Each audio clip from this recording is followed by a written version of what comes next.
Joe Biden gives his speech telling us where we should be laying our blame for all of the problems that we have here. And surprise, surprise, the buck does not stop with the current sitting president, as was promised on the campaign trail. But we'll talk just a bit about what was going on with that and where we go with that and what to do with that. In other Biden news, Biden tells Congress to immediately pass another $40 billion aid package to Ukraine right around the month turn, as usual. So, and guess what? They did. So we'll talk just a bit about what's going on with that. Lori Lightfoot calls for... Well, I mean, if you ask her, it's not an insurrection, but we pretty much know what call to arms is. So we'll talk just a bit about what's going on with that and where we go with that. And as we go back and talk about abortion once again, a new poll comes out from Arizona, catered by Reuters, that shows that more people in Arizona care about inflation than abortion. It is going to be all this and more. You're just mad you can't date me. I am Jay Edgar, and this is Contemporary.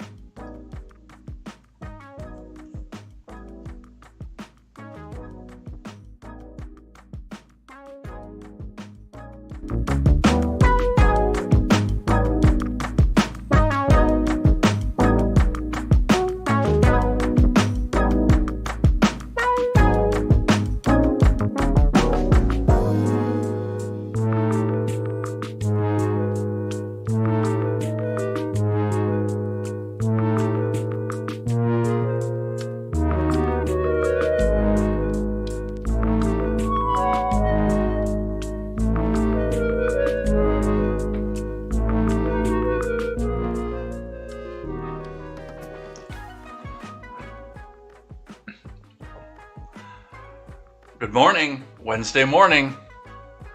My name is Jay Edgar. This is Contemporary. Welcome, Headheads. Welcome in. Tell a friend, tell 10 friends. I know we've been kind of lagging a little bit, but, I think a part of that is there's a level of depression that goes along with abortion. I don't necessarily think that we've all chased our fans and our friends away. I think that there is some exhaustion. I know that Ron Hilton mentioned it. I see that he's back in the chat today, and luckily and thankfully, that story is starting to fall to the wayside, because I think that they blew their load a little bit too soon on that. Wow, that was very bad. That was a very, very bad euphemism to come back and talk about with something as, pertinent as abortion. Maybe we shouldn't talk about blowing loads and then abortion in the same breath, but yeah, there's been a lot of that, and I think that, and we'll talk about this later in the show, and there are 40 tabs. We may not even get to this at this point, but I think that there is a level of exhaustion to this. I think that they pulled that out way too quick if they were going to try to use this as a midterm thing. And with the inflation report coming out again, I'm a little interested to see what's happening with that. That's actually just out a moment ago. I'm tempted to go open a tab over here and see what it says.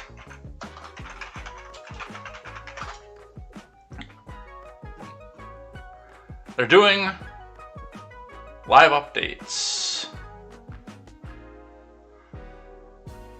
So it doesn't show anything yet. So by the time we get done with finance, it might do. So I'll refresh that in just a moment. But I mean, with the inflation on deck, with the fact that, yes, we're sitting back here, gas is crested $4 a gallon in Janesville, and it's actually crested $4 a gallon in Madison too. So we'll be talking about that. We'll be talking about the economy. We'll be talking about this speech. The speech that Biden came out and gave and again, it's not a matter of the fact that Biden is going out and blaming other people. That was to be expected. He's a politician.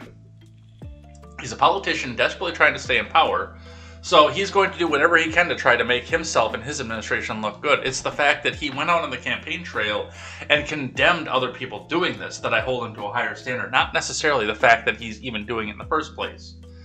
I understand his kind, I understand his ilk, but regardless, we're going to talk about that. We're going to talk about some of what Lightfoot had to say. That was a lot of fun. We'll talk about some of the Ukraine stuff, because that's going to come into focus again. Hey, by the way, they're talking about chemical weapons, and you know what happens when people like Biden, who's voted for every action in the Middle East as a yes, you start hearing about chemical weapons. So let's get into it. Let's get started. I'm babbling. I'm rambling. Let's get into it. But before we do, let's make sure we go over and check out turnsofpagesproductions.com. I actually skipped that yesterday because we had so much, but I do want to, especially given the fact that we've got big news on the field of creators that are going to be joining us for that here.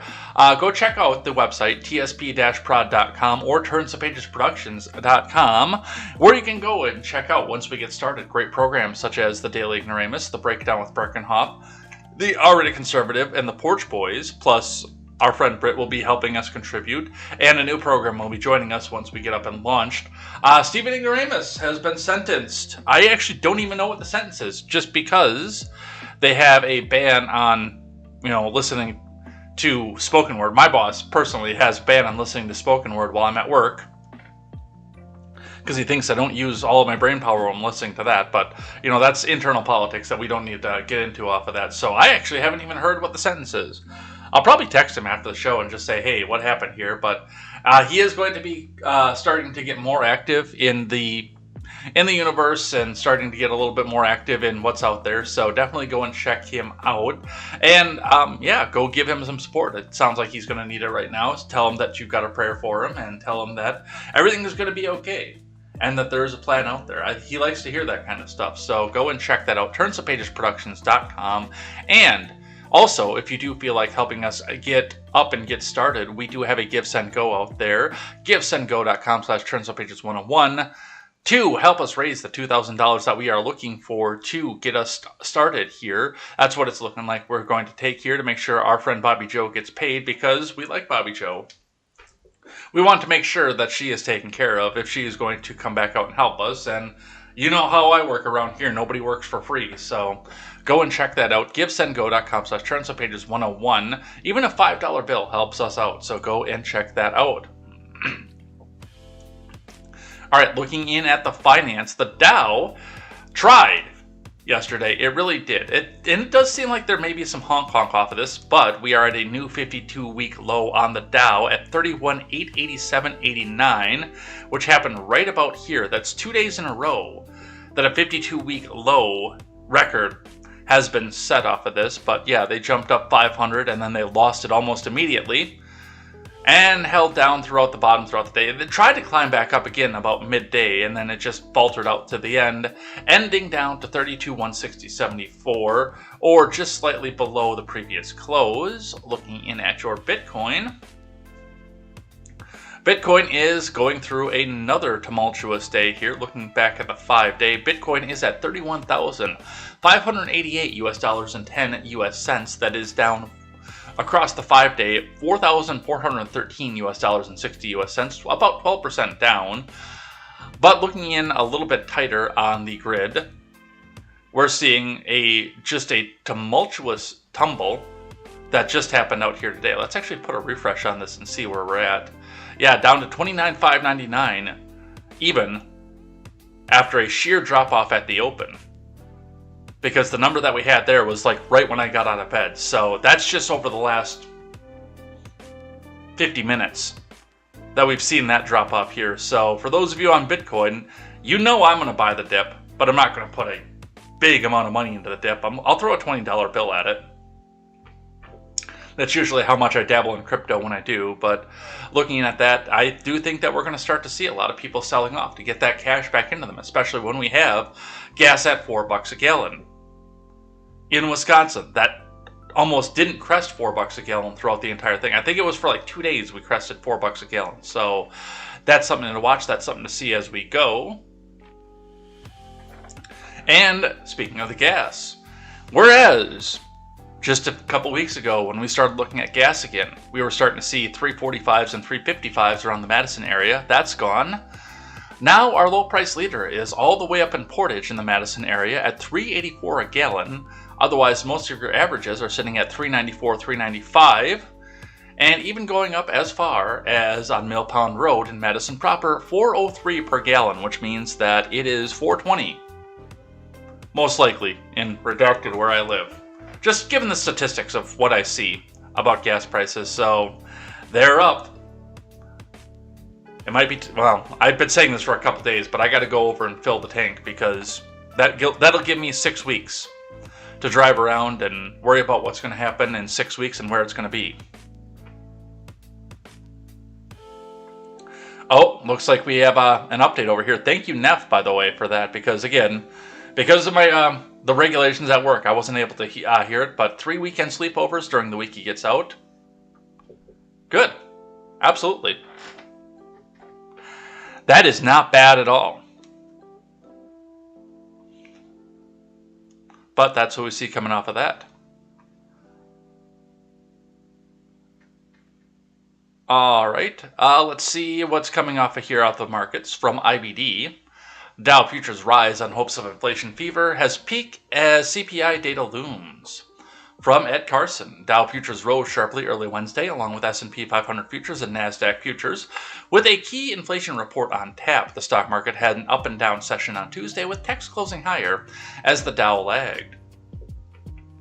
Coinbase and Unity Software plunged late last week on weak first quarter results. Coinbase stock and Unity are notable ARK investment holdings. And that's going to be on the earnings from last quarter. I actually would not be surprised to see Coinbase go up this quarter, probably because the markets are any good for them, but because we're seeing such a sell-off coming back up out of everything else. One of the things to note with Coinbase is they do a fee when you buy crypto and when you sell crypto, and it looks like a lot of people are selling right now. So something to note as we go with that. Meanwhile, Merck stock, Dollar Tree are among stocks worth watching in the ongoing market correction. The Labor Department will release the April Consumer Price Index at 8:30 a.m. Eastern Time on Wednesday, which was about 26 minutes ago. Let's put a refresh on that and see what happened. Still nothing without going into... okay, according to this, U.S. inflation dips to 8.3% but stays close to a 40-year high. Business Live, according to this. So we're at 8.3. Hey, look, they're going to start saying, hey, Biden fixed the economy.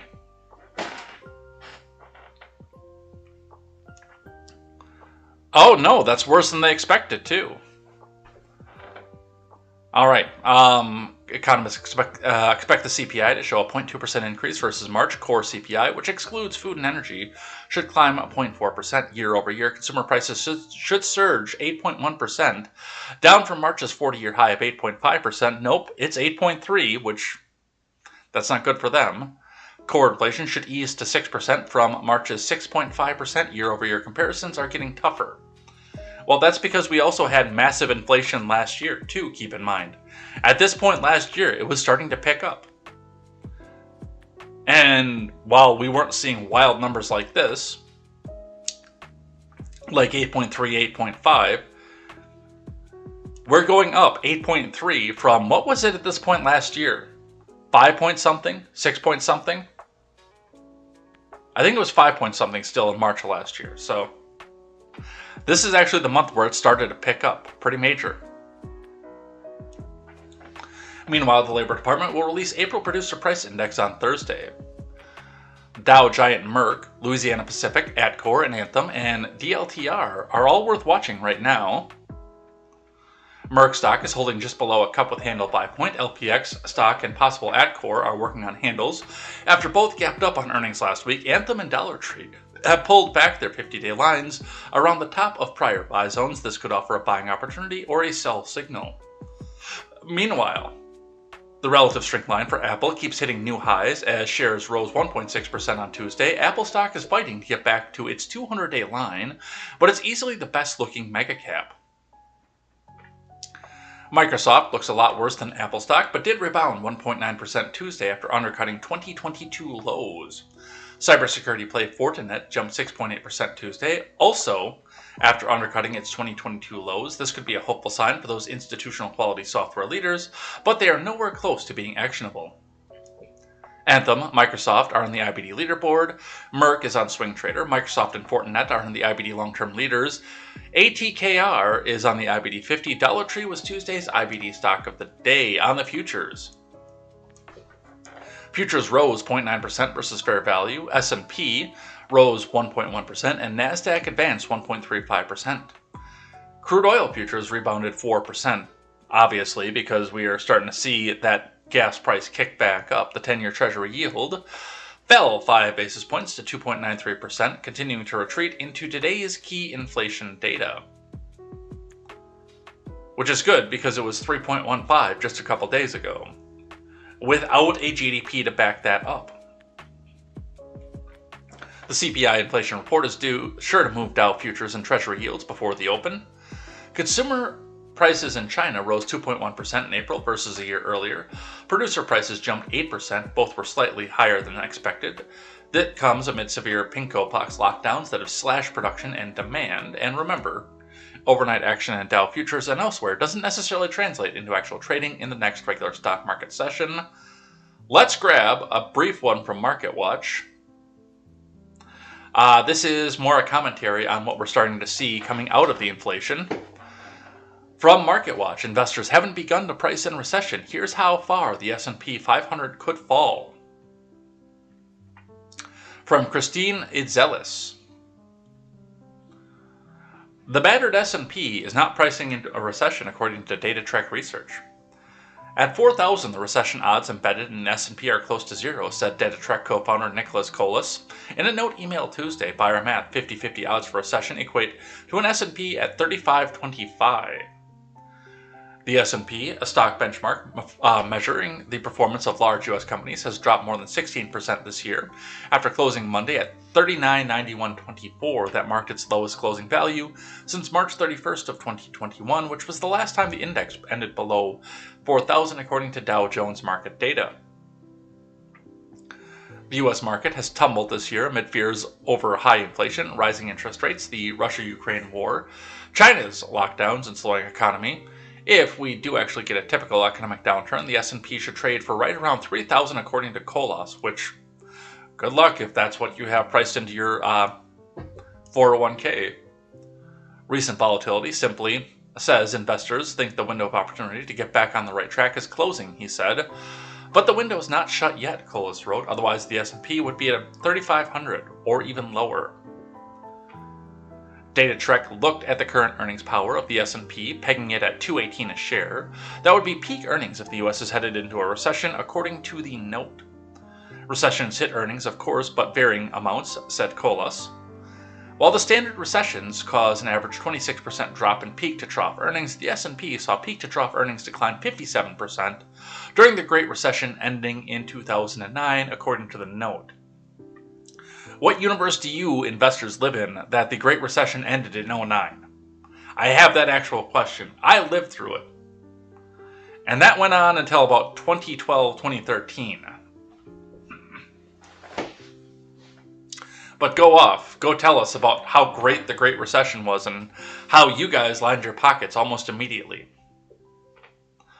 So, garden variety economic contraction will put the S&P earnings at $161 a share, or 26% drop from the current $218 a share. DataTrek calculated a 50% chance of recession translates into $190 a share, as the note shows. So, they're still trying to convince you.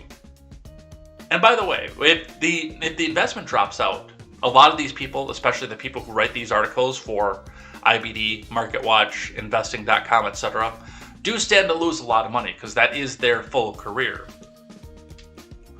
So do take what they have to say with a grain of salt, but looking at this, it's a big idea of don't panic, don't panic, don't panic. Keep buying, please keep buying. All right, let's get into the main news of the day. We're going to start with ABC News. Let's get rid of this MarketWatch tab. From ABC News, Biden highlights efforts to fight inflation, attacks ultra-MAGA GOP. From Alexandra Hutzler. President Biden on Tuesday continued his sharpened attack on what he's now calling the GOP's ultra-MAGA agenda as he pitched his plan to tackle inflation. His remarks came as the national average price of a gallon of gas hit a record $4.37 a gallon, AAA said. I want every American to know I'm taking inflation very seriously, Biden said from the podium in the South Court Auditorium. It's my top domestic priority.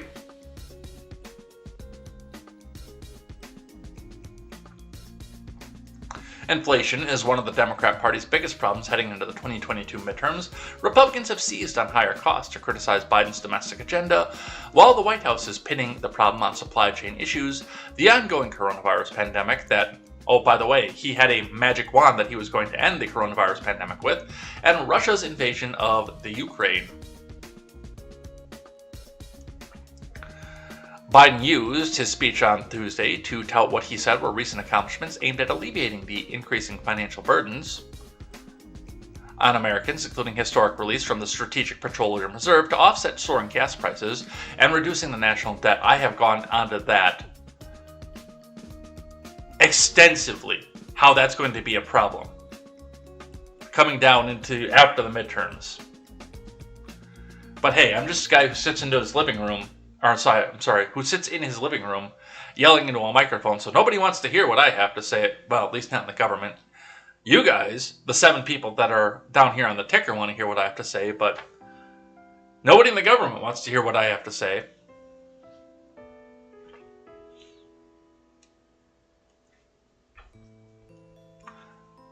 He also reiterated calls for Congress to pass other portions of his agenda that would lower the price of prescription drugs and other health costs. I want to see if reloading this will get me, because it looks President like... Biden is set to address the nation on the state of the economy within the hour. The Dow... Shut up.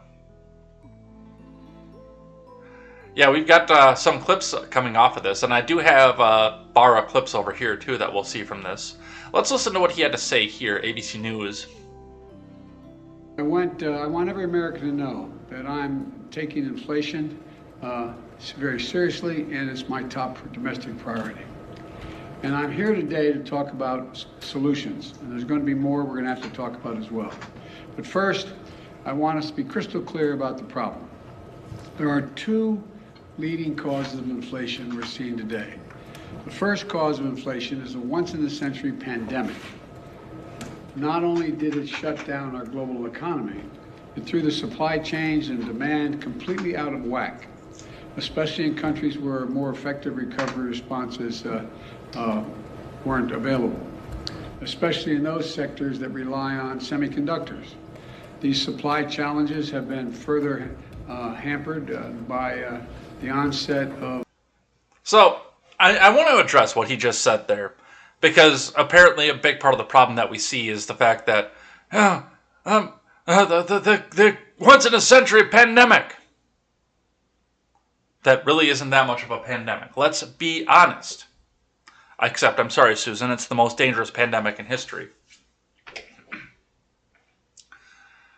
And the other countries that have not had the ability to do that, and that's putting strain on our supply line.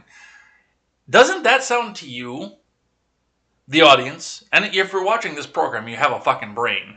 Doesn't that sound to you, though, like something, a situation by which maybe you should be depending more on what's happening internally than trying to look externally to what it is that, to where you're getting your stuff from? I mean, oh, you've created this record number of jobs, but let's be honest, a lot of them suck. And a lot of them are just people going back to their to work that they had. Where we do have the opportunity to make shit here. And the knowledge that if there is a once-in-a-century pandemic, as you say, then maybe we shouldn't be depending on other countries. Some of which may not, as you say, have the ability to stand up. I can't believe that this is the President of the United States. No, I can believe that, actually, because they can honkety-honk and honk as much as they want.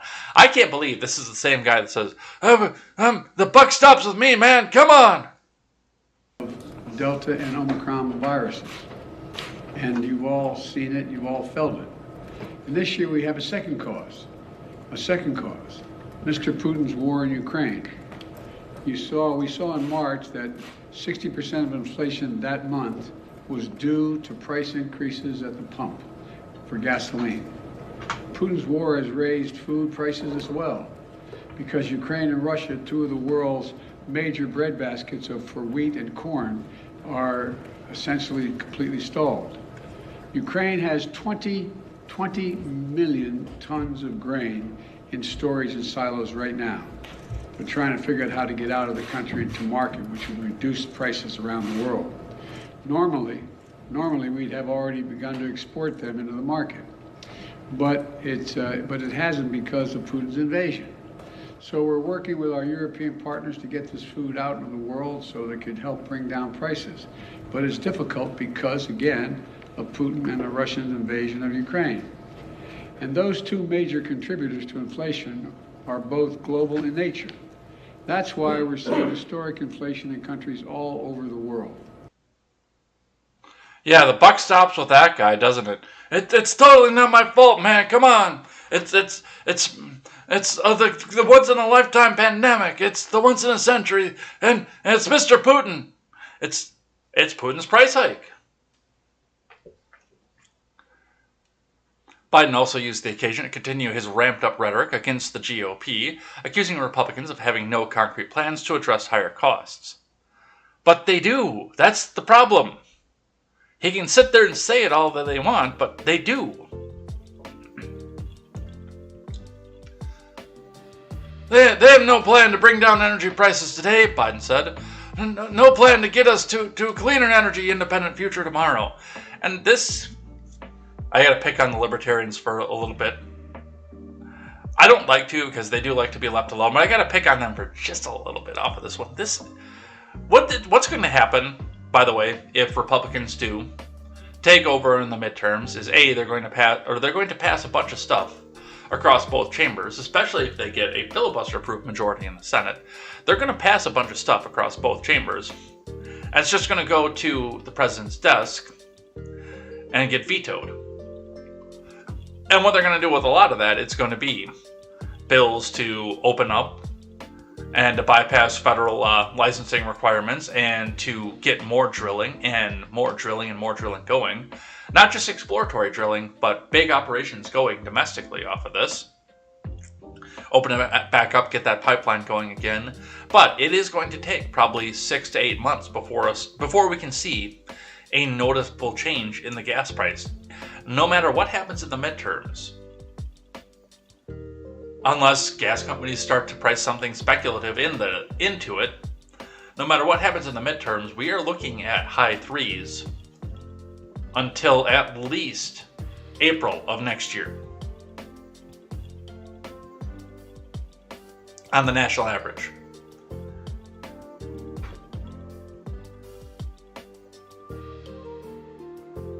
But right from the moment, if the election happens, let's say everybody gets seated on, what does it happen, January 2nd? That everybody gets seated to Congress. So all the new Republicans get seated to Congress on January 2nd. On January 3rd, Biden's going to take up to the bully pulpit as much as he can shimmy his ancient ass up there and say, "Hey, you guys have been in power for a day. Why aren't the gas prices down yet?" You know, kind of like when the rhetoric that they used against the Donald. Which some of that is deserved off of that, but the rhetoric was, what Donald said, that he was going to end all the foreign wars. On January 21st of 2017, it was coming from the libertarian crowd. Hey, you've been president for a day. Why haven't you ended the wars yet?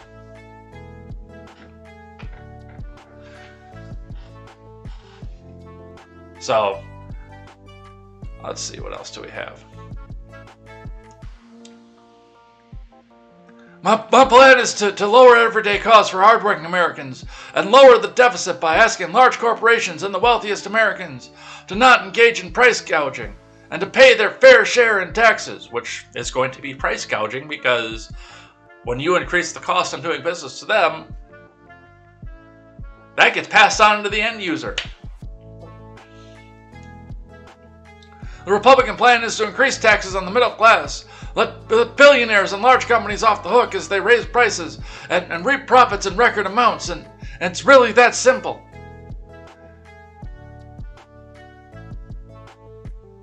Biden has used one proposal in particular as a target, a campaign pitch from Florida GOP Senator Rick Scott, the head of the National Republican Senatorial Committee, that would have all Americans pay some income tax to have some skin in the game, even if a small amount. That would mean a tax increase on Americans whose income is currently too low to owe federal income taxes. Full stop. Taxation is theft.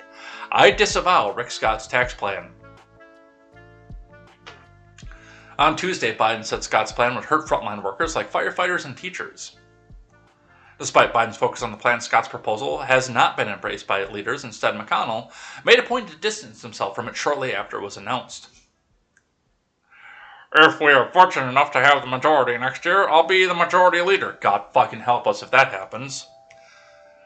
I'll decide in consultation with my members what to put on the floor, McConnell said. Let me tell you what will not be a part of our agenda. We will not have as a part of our agenda a bill that raises taxes on half Americans, sunsets Social Security and Medicare within 5 years. That will not be a part of Republican Senate majority agenda. And yes, a lot of that is the big problem that we see off of this is the fact that somebody in the Democratic strategy found this proposal by Rick Scott, which is a stupid proposal, and decided to tie the entire Republican Party to it.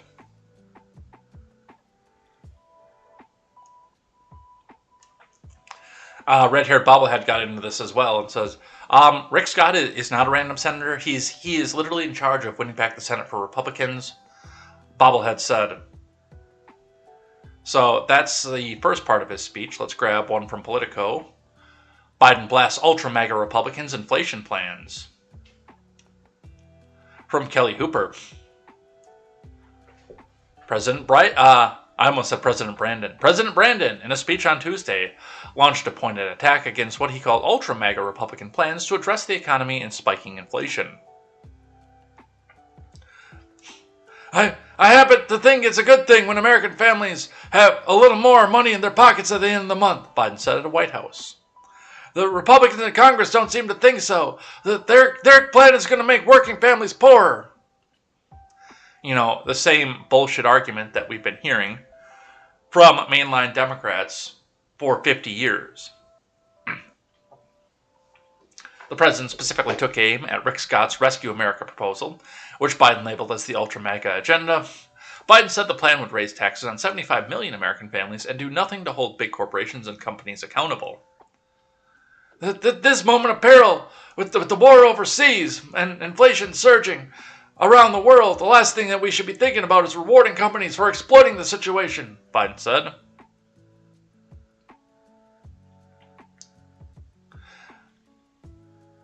The president blasted the GOP for proposals including tax cuts for big corporations and requiring programs like Social Security, Medicare, and Medicaid to be renewed by Congress every 5 years.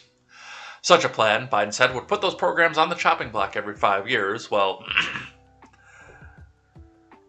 I am not in the majority of people because, you know, the majority of people on Twitter think that I'm Republican.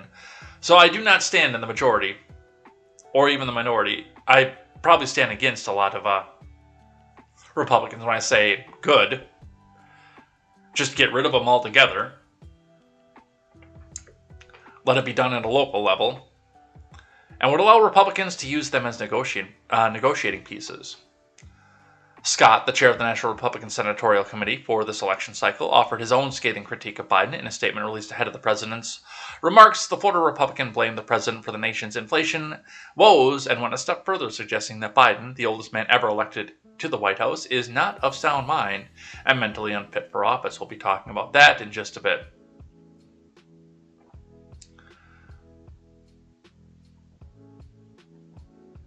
Here's one from CNN for us.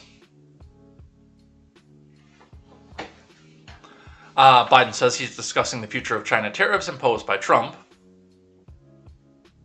Because why wouldn't he be? You know, his son has big business dealings and influence in China. Why wouldn't he be talking about freeing up trade and sending more of our jobs over to China? From Megan Vasquez. President Biden on Tuesday said that his admin is currently evaluating how to best move forward on existing tariffs on China enacted during the Trump admin, but he cautioned that no decision has been made. Some experts and business groups have called on Biden to get rid of the tariffs as a way to combat inflation. You fucking morons. You idiots. I am not a fan of having the government step in and telling you who that you can and can't trade with. But on the other side of that, and this is why I'm not a politician, this is why I look at some of this stuff, I do understand what happens when you open up the job market to the third fucking world. And furthermore, if China does want to sell their cheap crap to this country, let them pay a little bit of the tax along the fucking way. It'll put a little bit more money into our government's coffers, which again, best of a bad situation. Not something I would, on good times, advocate for, but best of a bad situation. Asked by a reporter if he would drop the tariffs on China imposed by the former president, Biden said, we're discussing that right now. We're looking at what would have the most positive impact. When pressed whether he would lower or erase the tariffs, Biden said, I didn't say that. I'm telling you that we're discussing it, and no decision has been made on it. Of course he didn't say that, because as soon as he does, every media outlet that is trying to tear him down will jump on the fact that he is in Beijing's pocket.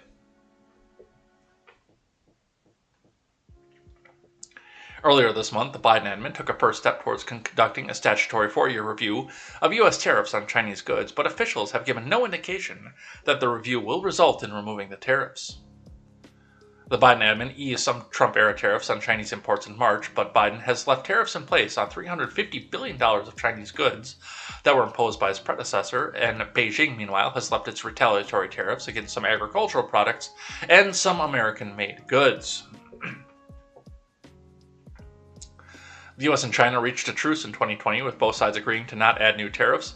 Beijing has also agreed to increase its purchases of U.S. goods and agricultural products, but China fell well short of its goal, buying only 57% of the U.S. exports it had committed to purchasing by the end of 2021. Shocker there. White House Press Secretary Red-Haired Bobblehead confirmed later on Tuesday that Biden's evaluating whether to ease additional sanctions against China, saying she expects the admin will have more to say in the coming weeks. Yeah, this'll turn out well, I promise. Anybody got any popcorn? And again, in the idealist world possible, it would either be for me. I actually looked at this years ago before I really got hardcore into this. And I said, all these countries out there have a tariff on us for our exports. While I would, in an ideal world, like to just have everything free and open and trade, number one, as I said before, I understand what happens when you open up trade to the third world. And while Beijing itself is a first world country, their working conditions are still third world in what they pay their employees. But when you open up to the third world, the American companies can't compete. But furthermore, it becomes a lopsided trade, because if they won't buy our goods without putting a big tax on it, why the hell would I let their goods into it without a tax? My proposal, this was all the way back in, I think 2012 was when I came up with this, was go down through, get a list of every product from every country in the world that country has a tariff against us if we export to that country, and put the exact mirror tariff on their goods coming into this country. And if they want that tariff to go away, they have to lower theirs. Plain and simple. Treat them how they treat us. But the Dems don't like that. They'll call that protectionism. You're being a protectionist! Yeah. I am. And once again, it's not necessarily a matter of the fact of I want to stop the trade. I just want to treat them the way that they're treating us. But regardless, that's what we see coming off of that. From the Daily Wire, Biden is forced to remind a DC journal that people in the Midwest can't just take the train. From Virginia Kruta, Biden was forced to remind a Washington, D.C.-based journalist that Americans who lived outside the Beltway and outside most major cities could not just simply take the train if they wanted to avoid paying record-breaking gas prices. Biden addressed the nation on Tuesday, taking a few questions from reporters after speaking about the inflation that's impacting American families, as well as the still rising gas prices that reached yet another record high earlier this morning. Let's listen.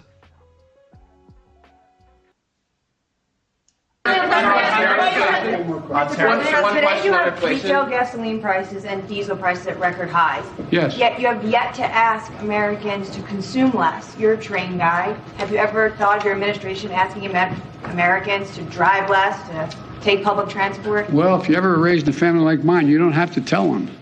They're doing everything in their power to figure out how not to have to show up at the gas pump. That's why, for example, one of the things that's going to help a lot, but it's going to take time, is our infrastructure bill. The truth is, they don't have that many options in terms of transportation around the country right now. If you live in the Northeast Corridor, you do. If you're driving back and forth between Baltimore, Washington, New York, et cetera. But you don't have many choices. You don't have a whole lot of choices to deal with other aspects of transportation in terms of local transportation. And so what happens is, and unless they're electric, we find ourselves.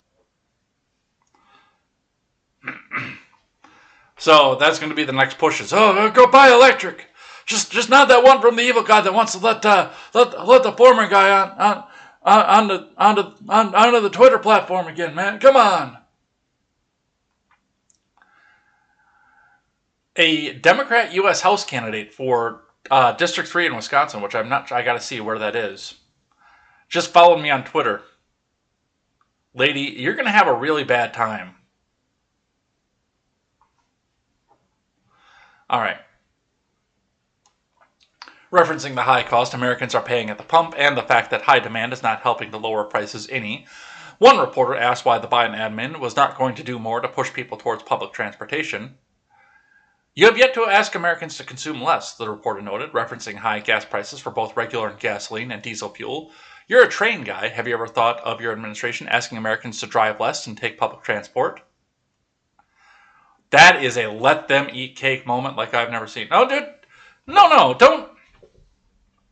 don't worry about the fact that, you can't buy as much. Don't worry about the fact. Just drive less. Beltway, Miss Reporter. Fuck you. That's not how this works.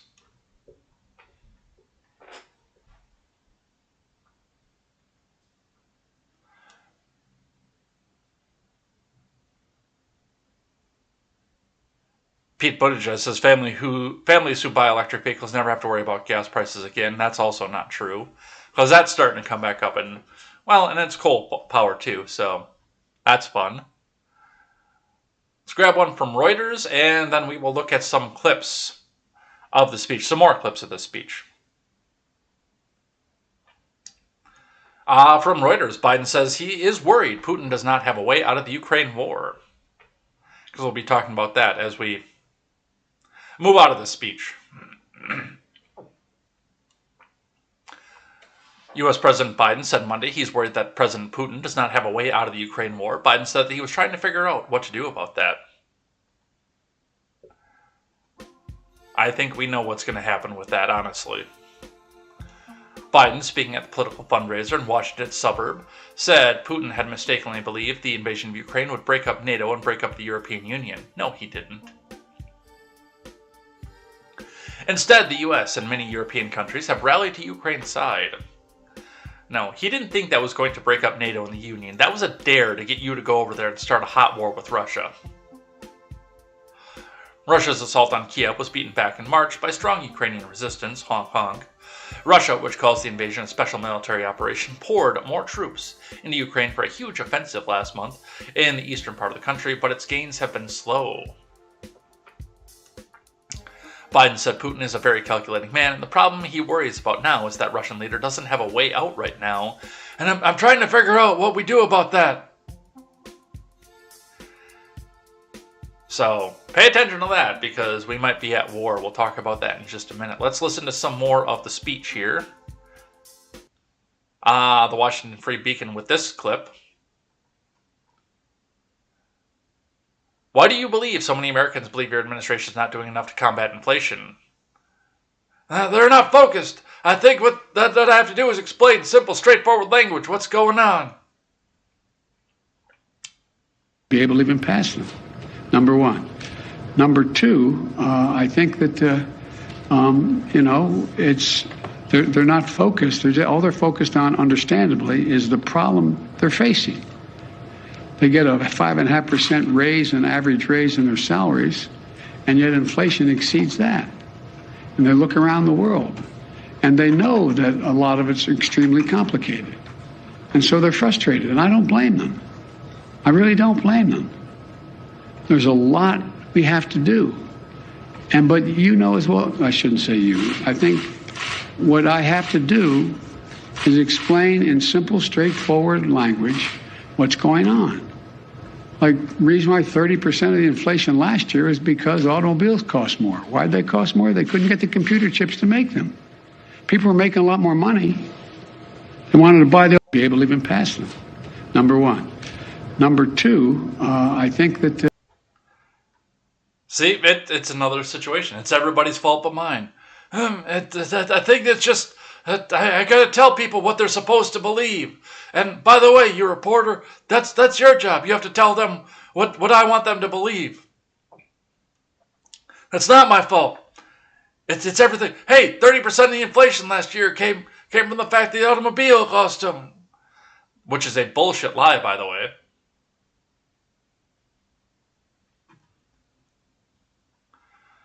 The recount on Twitter. 2 of them here. President Biden warns the GOP will use federal benefits as hostages.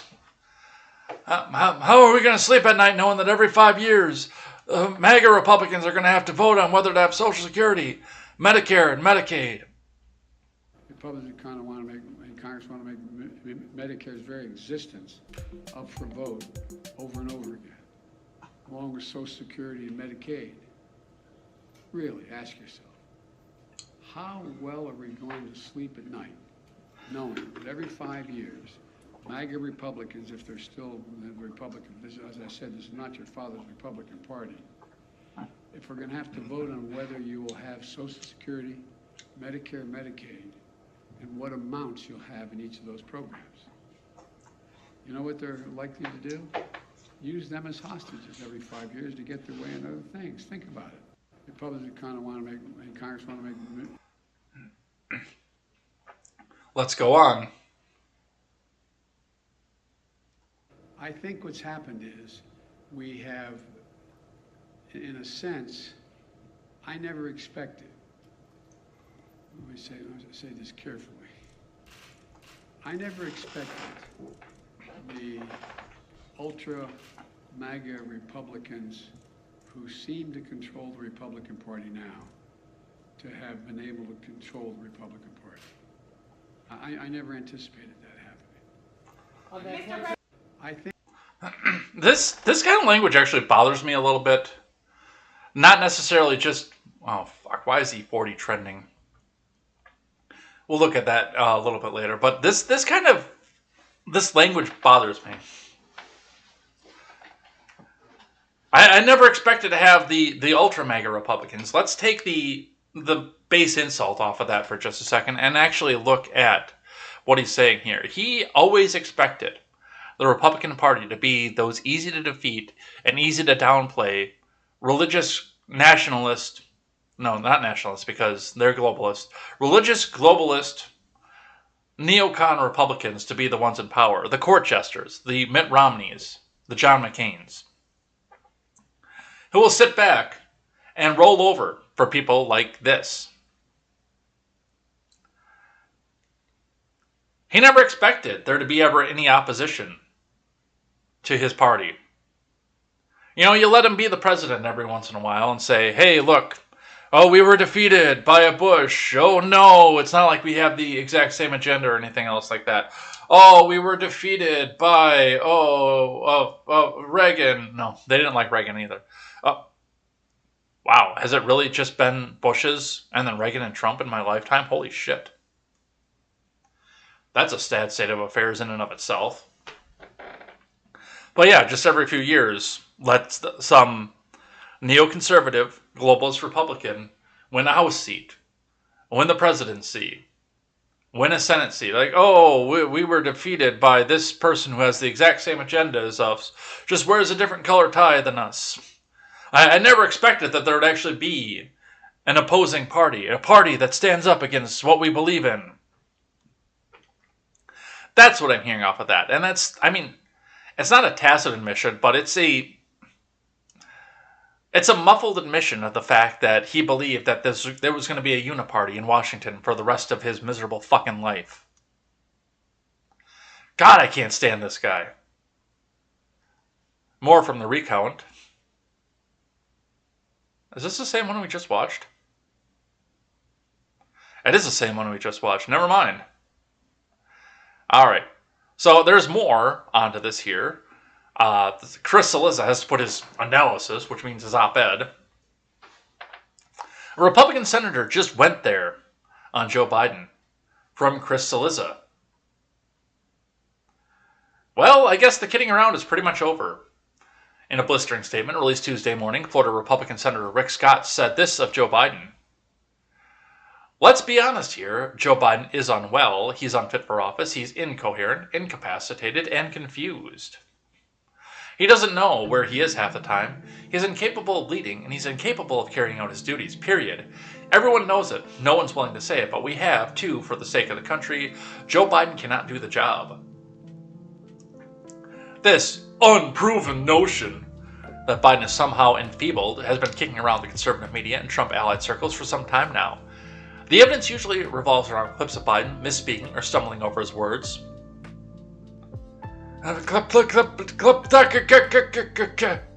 Yeah!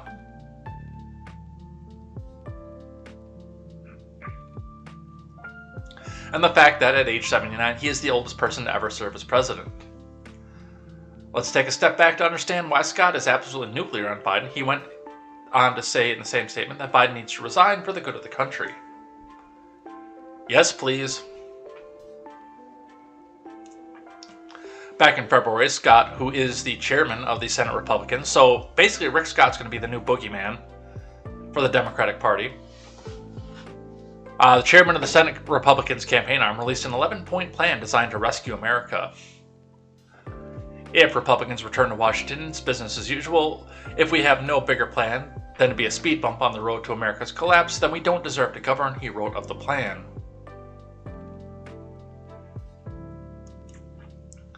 Among its many proposals were the requiring of all Americans to pay some income tax. Roughly half of Americans do not pay taxes because their taxable income doesn't meet the minimum threshold. Chris, that is a dangerous statement for you to say on CNN. Because it's going to be very, very hard for you to come back and say, rich have to pay their fair share when roughly half of Americans don't pay taxes. You might want to edit that, Chris Cillizza. And to sunset programs like Social Security and Medicare unless Congress reapproves them. Senate Minority Leader Mitch McConnell made it clear that he did not authorize Scott's plan, and he did not think it was a good politics, and he had no plans to implement pieces of it as Republicans retook the Senate majority this fall. Let me tell you what will not be part of our agenda, McConnell said soon after the release of Scott's plan. We will not have part of our agenda a bill that raises taxes on half American people and sunsets Social Security and Medicare within 5 years. What McConnell had clearly feared was that Scott had handed Democrats a way to make the election about something other than their full control of Congress, and the White House it gave Democrats a target to shoot at, which they promptly did. Because the war in Ukraine fell flat. And their strategic reserves fell flat, and the COVID response fell flat, and the abortion thing fell flat. Biden, struggling in the polls, is clearly concerned about the possibility of losing the House and Senate this fall, and has aggressively seized on Scott's plan as a way to suggest putting Republicans in charge of Congress would lead to extremism. During a speech on Tuesday focused on inflation, Biden criticized the ultra-MAGA agenda Scott proposed. Asked by a reporter if Scott's resignation call, Biden responded, I think the man has a problem, man. Come on, man. Scott's statement may seem over the top. I mean, McConnell basically warned Democrats would do exactly what they're trying to do with his plan. But you have to consider his audience. Scott seems like he wants to run for president, maybe as soon as 2024.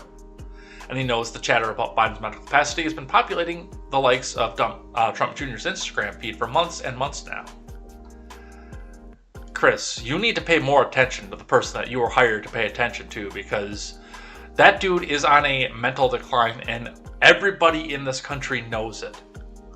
Even his most ardent supporters know it at this point.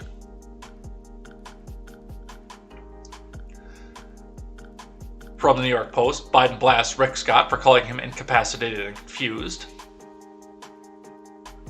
Let me guess, it was a statement on social media and he didn't come out and say it somewhere.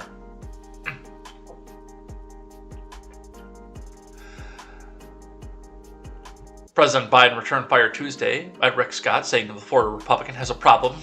When asked about Scott's assertion the president is mentally incapacitated and should resign to help fix soaring inflation, CBS reporter Ed O'Keefe asked Scott after Biden made a series of gaffes during the White House remarks on inflation. At one point, Biden misidentified Scott's home state as Wisconsin and stated Democrats control all three branches of government.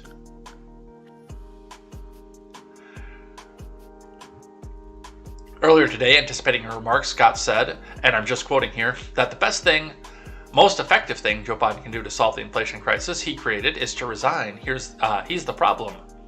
Began O'Keefe, quoting a statement released by Scott ahead of the Biden speech. Resign? That's a good idea, Biden scoffed. O'Keefe continued. The senator added later, Joe Biden is unwell, he's unfit for office, he's incoherent, incapacitated, and confused. These are his words. I'm offering you a chance to respond to that. Biden said, I know you are, but what am I? That's not what he said, but that's pretty much what he said. I think that man has a problem.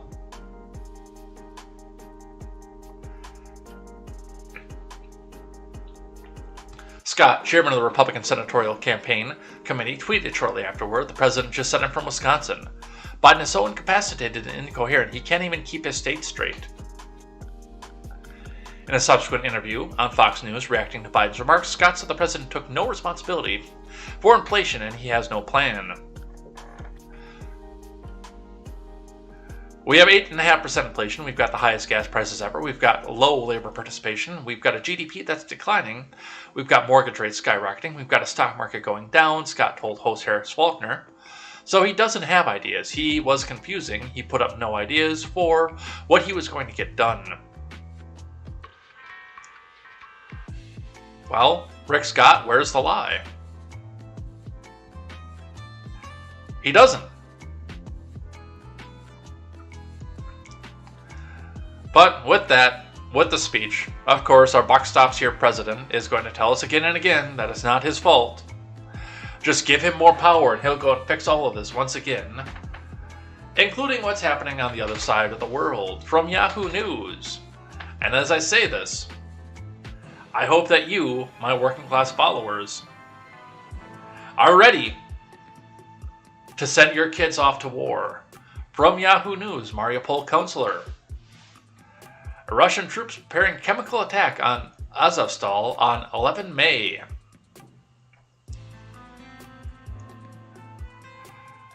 From Ukrainska Pravda. Alexander Lashin, councilman for Mariupol, said, citing his sources, that Russian occupation forces are planning to deploy chemical weapons in an attack on Ukrainian soldiers defending the Azovstal steelworks on 11 May. That's today, by the way.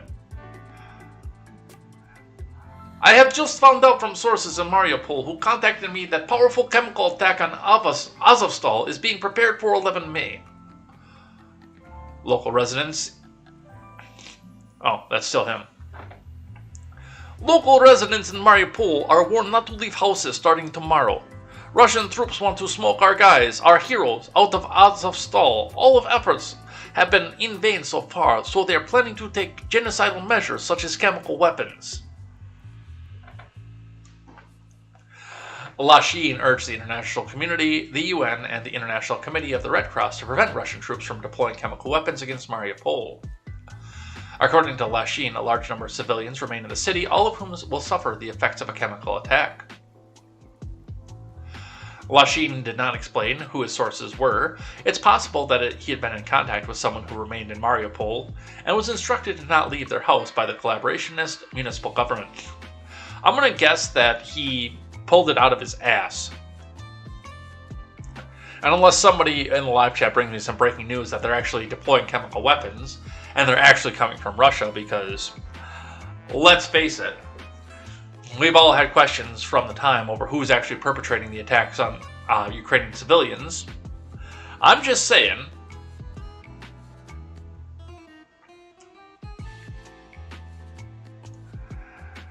but isn't it always convenient? Because, of course, the president said that if chemical or biological weapons get used, then it's time for us to go in there and be the big savior of the world again and put your kids in harm's way. And, I mean, what do we know about this current globalist regime that uses the neocons as their little dancing puppets of, if they want to find chemical weapons,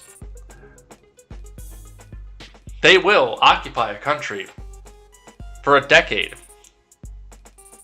and search and search and search until they find the chemical weapons or they have exhausted the Americans' will to be in that country.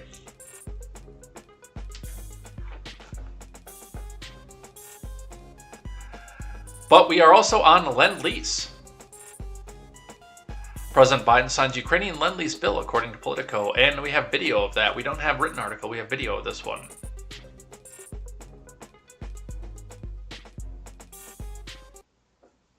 Today, I'm joined by Senator Cardin, Ben Cardin, Lisa Slotkin, and Congresswoman Victoria Spartz, who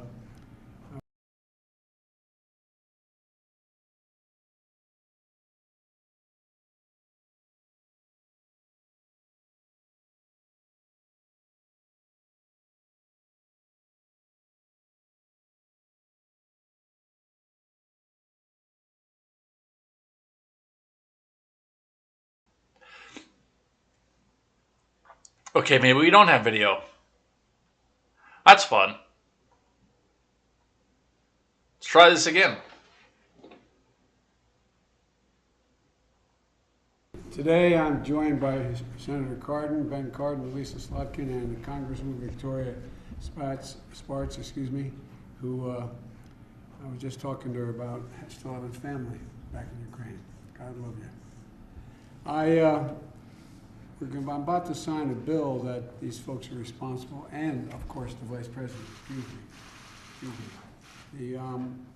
I'm signing a bill that provides another important tool in our efforts to support the government of Ukraine and the Ukrainian people in their fight to defend their country and their democracy against Putin's brutal war. And it is brutal. I want to thank members of Congress here for getting this passed and everyone who supported the bill. And the bill demonstrates the support for Ukraine is pivotal at this moment. Every day, Ukrainians pay with their lives, and they fight along the atrocities that the Russians are engaging in are just beyond the pale. And the cost of the fight is not cheap, but caving to aggression is even more costly. That's why we're staying in this.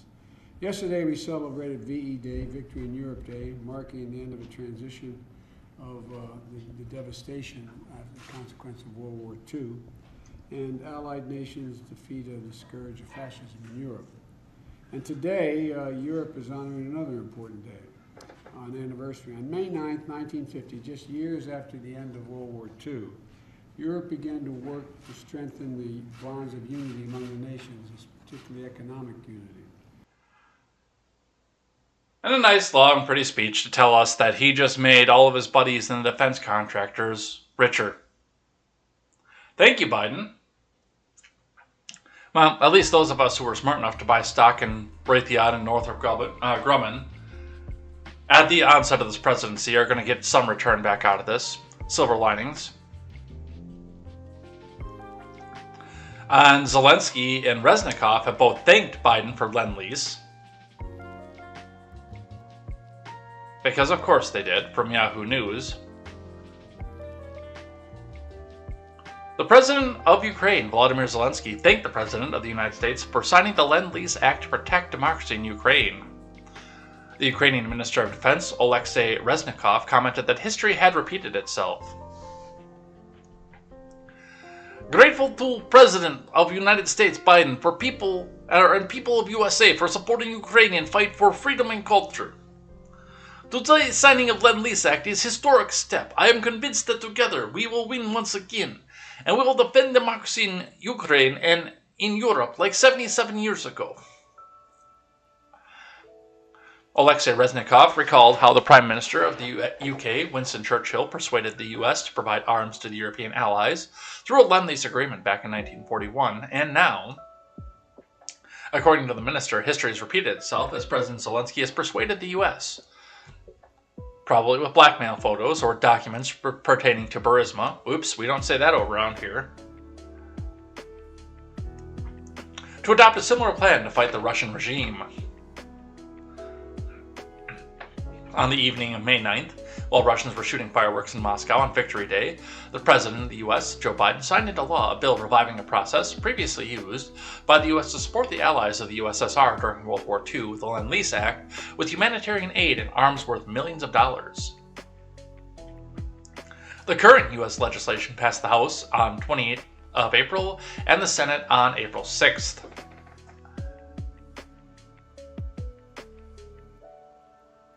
We're going to get pulled into this fucking thing yet. I hope you guys are ready for that. From CNN. Biden tells Congress to immediately pass $40 billion Ukrainian aid bill. From Donald Judd, Manu Raju, Ryan Nobles, and Alex Rogers. President Biden called on Congress to immediately pass a nearly $40 billion Ukrainian aid bill, warning for the first time that existing aid will run out in approximately 10 days. Is it existing aid will run out in 10 days, or is that when the next blackmail payment has to come up? Is that when the protection for the documents for Burisma?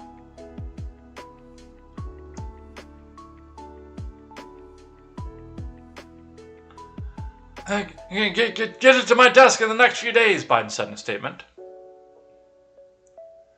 But he said on Monday that congressional leaders told him to decouple the efforts in order to quicken the aid to Ukraine. Biden initially requested $33 billion to help Ukraine as it fights Russia, but Congress has proposed billions more for food aid and military equipment. We cannot afford to delay this vital war effort, Biden said in a statement. Hence, I'm prepared to accept these two measures, move separately, so Ukrainian aid bill can get to my desk right away. Democrats are now expected to consider the Ukraine package in the House as soon as Tuesday and COVID-19 relief later.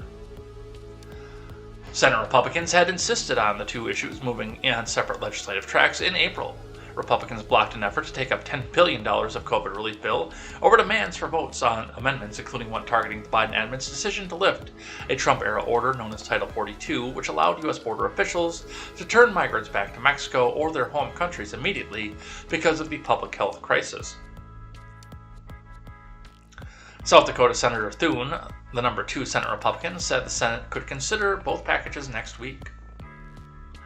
And now that we know that he's demanded this money, from Politico, the House passes $40 billion in military aid packages to buttress Ukraine. So, and again, what have we noticed about this? These aid packages, on regular monthly intervals, and they keep getting bigger and bigger and bigger.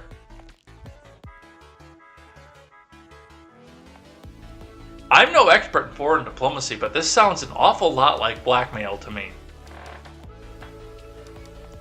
From Nicholas Wu, Jennifer Schultes, and Connor O'Brien.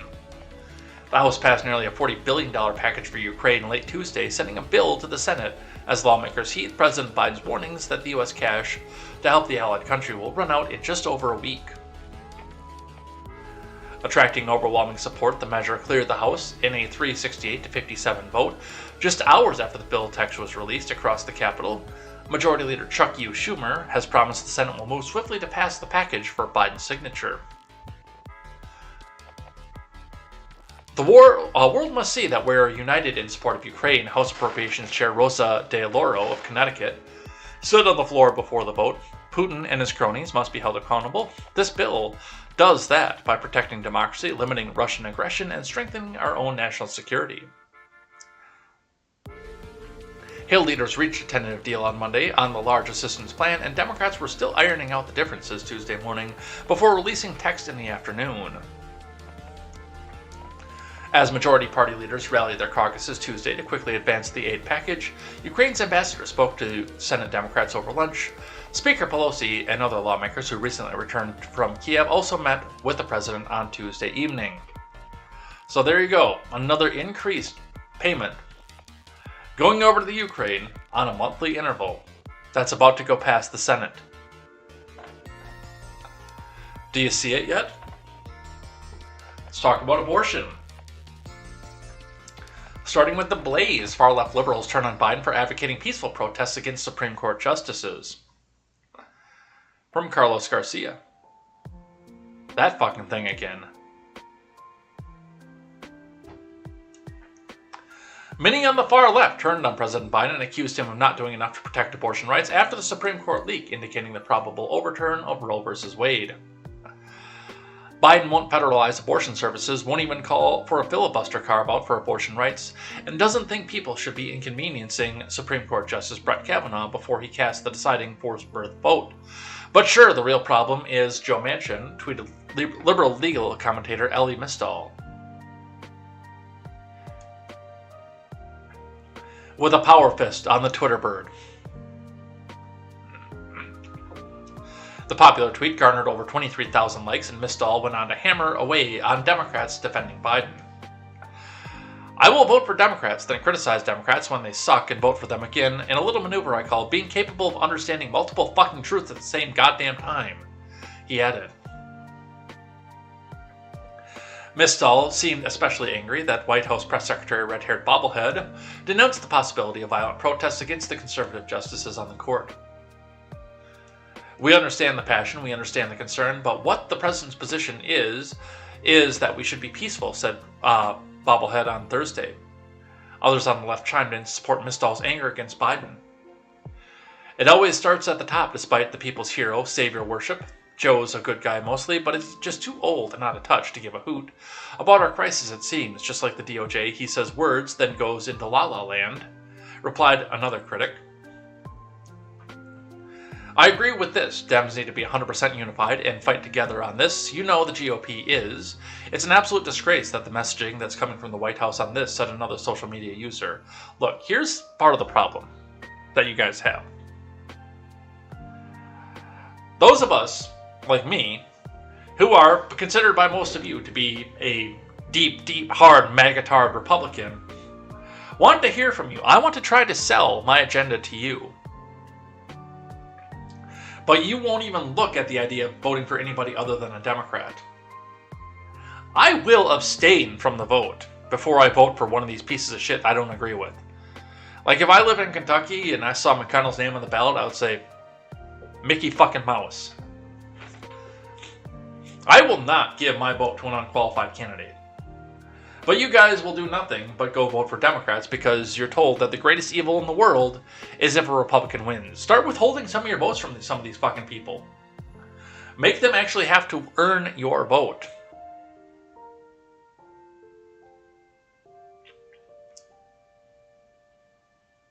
But see, they don't want to do that because they think that if Republicans leave them alone, which, let's be completely fair, that even with the neocon Republican Party, they're going to do a whole lot of leaving you alone. Letting your agenda pass, just slowing it down a little bit. And even Trump, you're guilty of this too, so don't try to think you're getting out of this as well. Even with all that being said, they think that if they don't have the full control of everything and the ability to bully the people that they don't like, which is what a lot of this comes down to, then they're somehow being oppressed.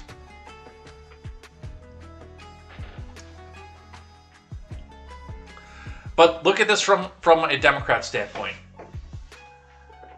Why would you have to go and appease these people who think that you're doing nothing? What are they going to do? Go vote Republican? No, seriously, what are they going to do? Abstain from the vote after they told you that every vote matters and you have to vote early and often? What are they going to do? Go out and vote for somebody else? Go vote for a third party? After they call everybody who votes for a third party evil and against the agenda? You have these votes cornered. And you know it.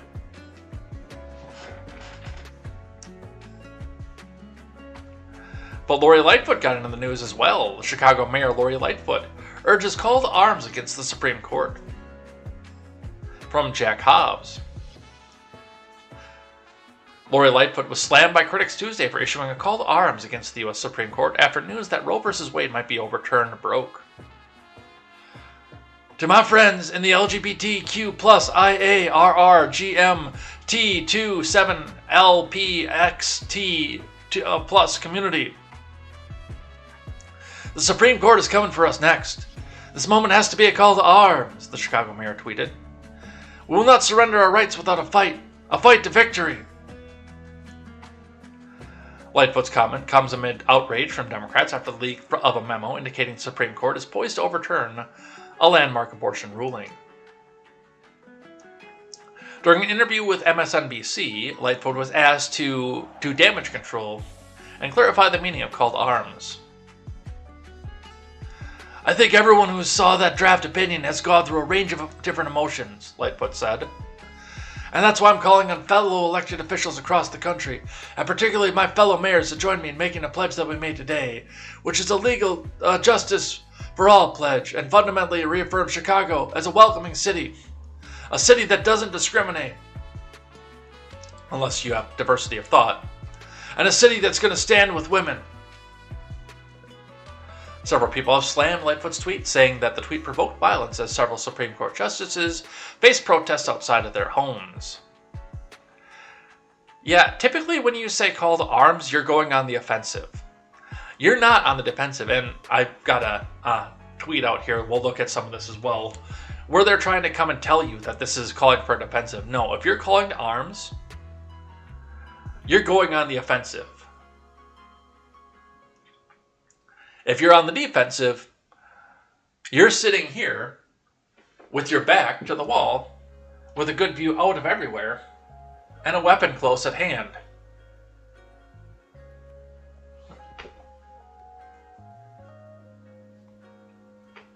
You're not calling to arms, you're already fucking armed.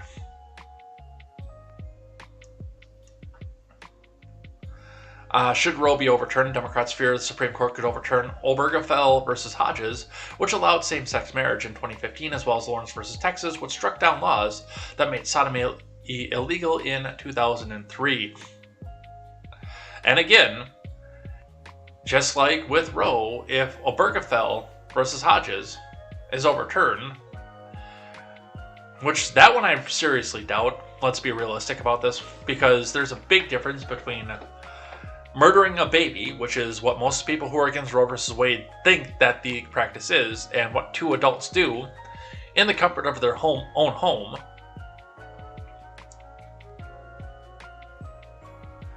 It again would kick it back down to the states.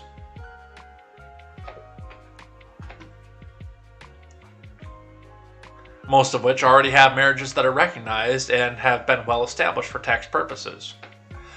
Repealing Obergefell and the paperwork that would come with that would be a lot bigger of a deal than Roe. So, Lightfoot, of course. To my friends in the LGBTQ plus IARRGMCTXTILAPXT27 community, the Supreme Court is coming for us next. This moment has to be a call to arms, which Lauren Boebert quote tweets and says, insurrectionist. Joe, who is inexplicably promoted on Twitter all the time, at the top says, well, there's a difference between using a defense metaphor and being an actual insurrectionist against your own government, you traitorous, gun-holstering, seditious twat. Are you too stupid or too evil to know this? And I replied to it and quote tweeted it and said, yo, there is a difference between defense metaphor and being an insurrectionist. But that's not what this is, and you know that. A call to arms isn't offensive. A call to arms is taking the fight to the person who is supposedly keeping you down, taking the fight to the man.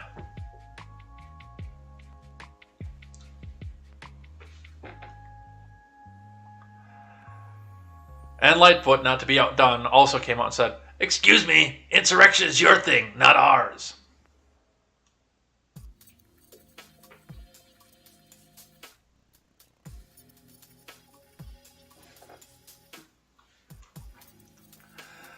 Chuck U. Schumer, let's listen to what he has to say about this. Let's listen to Chuck Schumer live. The game here is not about states' rights. The goal has always been a national ban on abortions altogether. States' rights is a smokescreen, nothing more than a distraction, a ruse to hide from the true claims of the hard right of the MAGA Republicans, a national ban on abortion. The game here is not about...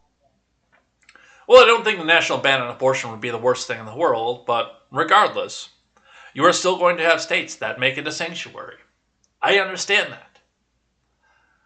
I don't want them to have that right, but they will still have that right. But I want places like Mississippi, if they feel so strongly about this, to be able to come back and do this as well.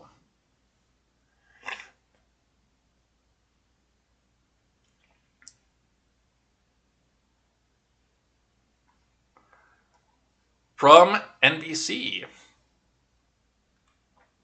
Bob Casey, anti-abortion Democrat, backs bill to codify abortion rights. Bob Casey was pulled aside by Chuck Schumer and says, "You're going to vote for this, otherwise I'm going to make your life a living fucking hell. Just like I'm doing to Manchin and Sinema right now."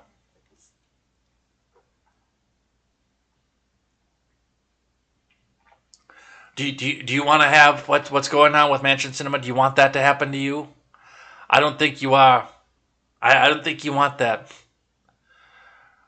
So you either do this, or I will tell the media your name and what you stand for, and let them tear you apart and call you a MAGA Republican. That's what happened with Bob Casey. Senator Casey of Pennsylvania came out Tuesday for a sweeping bill to codify abortion rights to protections nationwide, marking a shift from his prior resistance to it. This week, I will again vote yes to advance debate on the Women's Health Protection Act, and I will support the bill if there's a vote on the final passage in the future, he said in a statement. Casey has long held anti-abortion views, with a complicated stance on the government's role in the issue. He's the son of Bob Casey Sr., a former governor of Pennsylvania who opposed legal abortion and defended his state's restrictions in the landmark Supreme Court case Planned Parenthood versus Casey. So they are rallying the troops, getting ready to try to make this into the law of the land. What else do we have? Red-haired bobblehead, telling us what the people who want to be violent don't want to hear. So I know that there's an outrage right now, I guess, about protests that have been peaceful to date, and we certainly continue to encourage that outside of judges' homes, and that's the president's position. So I know that there's an outrage right now, I guess, about protests that have been peaceful to date, and we certainly continue to encourage that outside of judges' homes, and that's the president's position. So, well, from the pulpit, you're violating U.S. Code 18. It is against U.S. Code and Maryland Code, by the way, to influence a judge in a decision. So there's two on top of there that you're already violating, but, I mean, your DOJ is not going to do anything about it. You'll cut them loose. But furthermore, and beyond that, yes, this doesn't go far enough for the people on the hard right. From the Hill, getting into some midterm stuff, Republican lawmaker announces resignation from Congress following sexual misconduct claims. Yeah, he did it.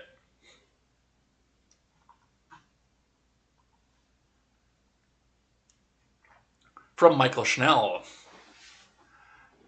Tom Reed of New York announced Tuesday that he's resigning from Congress more than a year after a former lobbyist accused the congressman of sexual misconduct.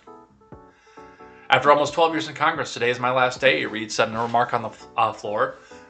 It has been an honor to serve with all of you from both parties. I love this institution. It still exemplifies what is best about our government. We are the people's house.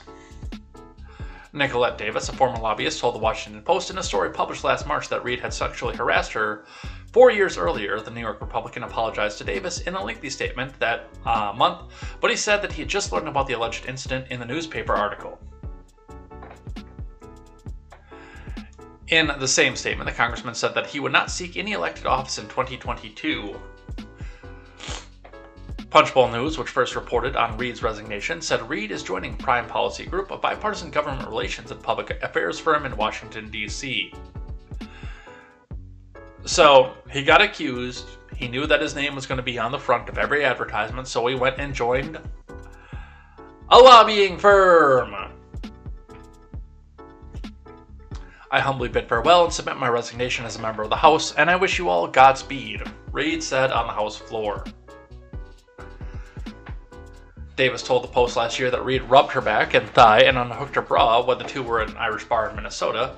Davis at the time was a lobbyist for an insurance company. Davis said that she had asked the person sitting beside her for help, which prompted him to take the congressman away from the table and bring him outside the restaurant, according to the Post. Reid took responsibility in a statement last year. Even though I'm only hearing this matter as stated by Ms. Davis in the article now, I hear her voice and will not dismiss her.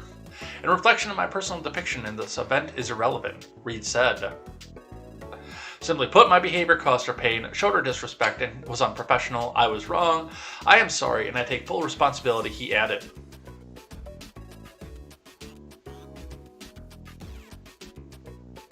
Yeah, it sounds like this guy had some bigger problems too, because he went out into treatment in 2017 with alcohol abuse, and it might be a good thing for him to be out of Congress, but, you know, he's still going to be a lobbyist, so where's the W here? Alright, in another instance of I had to see it, so you have to see it too, remember that wacky fucker who's trying to be a knockoff Ron Perlman? Well, he's released another video. By the way, I opened up his little profile here, which, as I mentioned yesterday, lost its blue check status yesterday. And he only joined last month. He's also supposedly 38 and just graduating UCLA now. So, methinks that there is some sort of fuckery going on with this one. But again, I had to see it and hear it, so you have to see it and hear it too. I have a question for the Department of Justice. When Lauren Boebert paid her rent and utilities bill with campaign funds, she violated FEC laws. Why haven't you taken any legal action against her? I thought you said politicians weren't above the law. I thought you said you were a nonpartisan institution. And yet, every single time a Republican breaks the law on national television for the entire public to see, you've turned a blind eye. The voters aren't stupid. The voters can see that you've been protecting Republican lawmakers. It's time to seek indictments. It's time to arrest Lauren Boebert. Do your job, Merrick Garland. I have a... And this guy, and I mean, it was the same thing that we saw yesterday when we saw this crazy fuckstick do the same thing. It's a matter of he thinks that everybody who has an R next to their name needs to be arrested, and it sounds like he's going to go down the list of everybody over and over again and try to find a reason to arrest anybody that he doesn't agree with. Because, you know, this is Stalinist Russia, and you bring me the man and I'll find you the crime.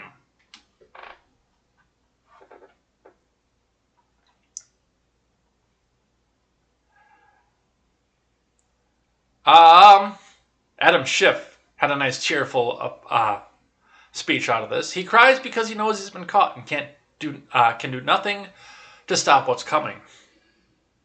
I believe what she's saying is the red tsunami that's coming in midterms, unless they honkety honk and honk honk honk, of course.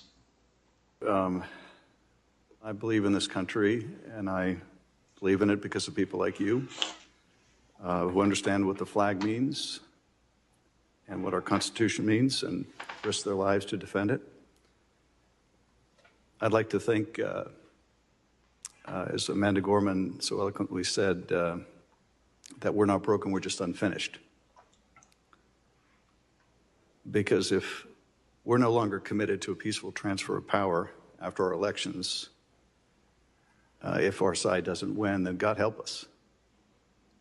If we deem elections illegitimate merely because they didn't go our way rather than trying to do better the next time, then God help us. And if we're so driven by bigotry and hate that we attack our fellow citizens as traitors, if they're born in another country or they don't look like us, or they don't vote like us.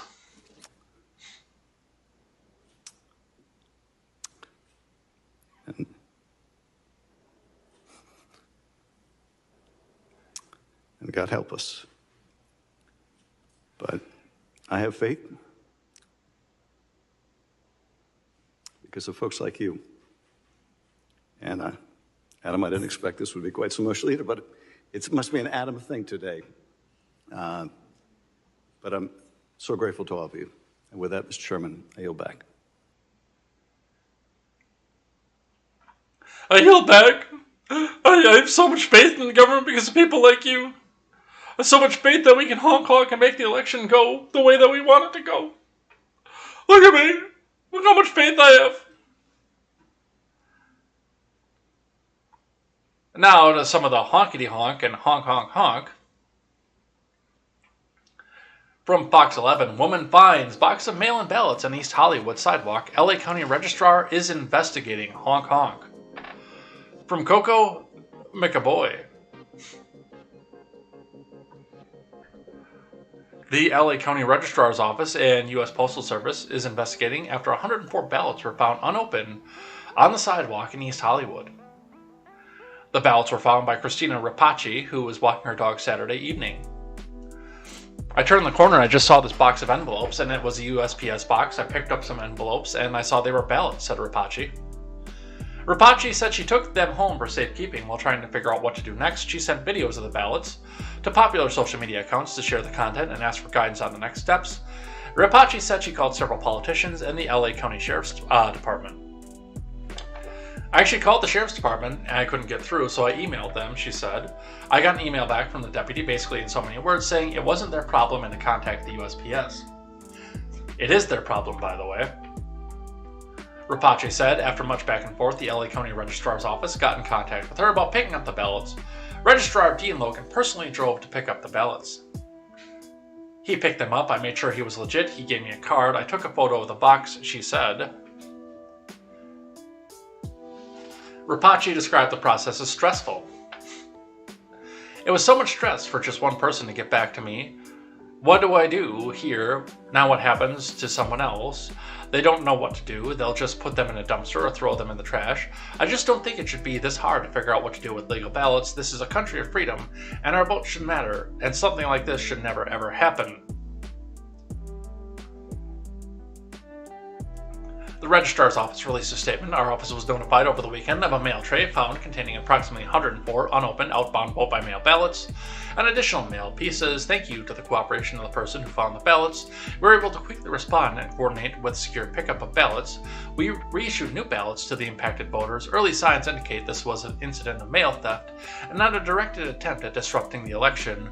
We are cooperating with the U.S. Postal Service and law enforcement to investigate. That sounds an awful lot like nothing to see here, just go away and stop looking at this.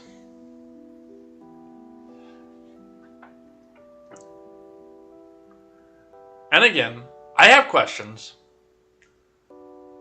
I always have questions.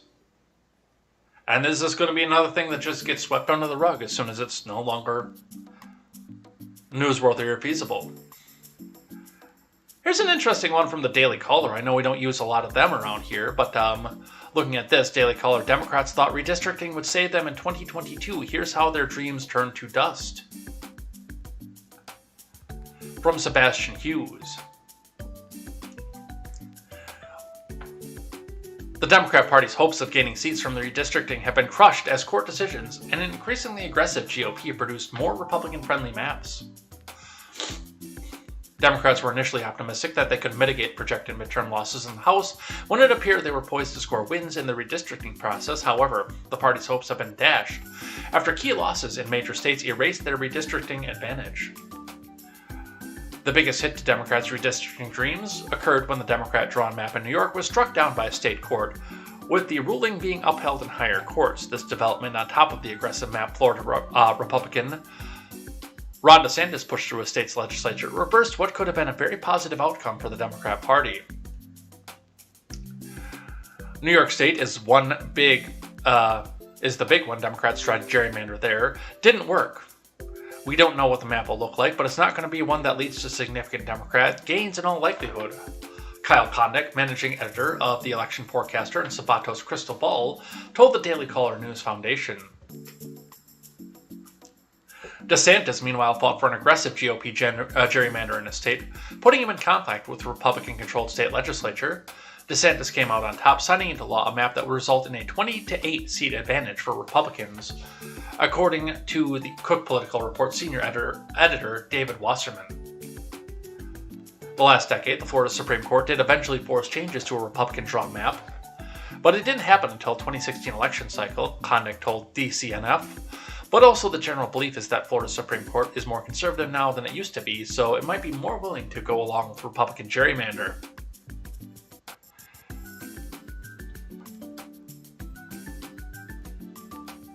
At the start of the redistricting cycle, Republicans were predicted to benefit the most because they controlled the process in more states than Democrats, according to Wasserman. The GOP, however, focused on shoring up support for incumbents within the party, as opposed to making aggressive moves.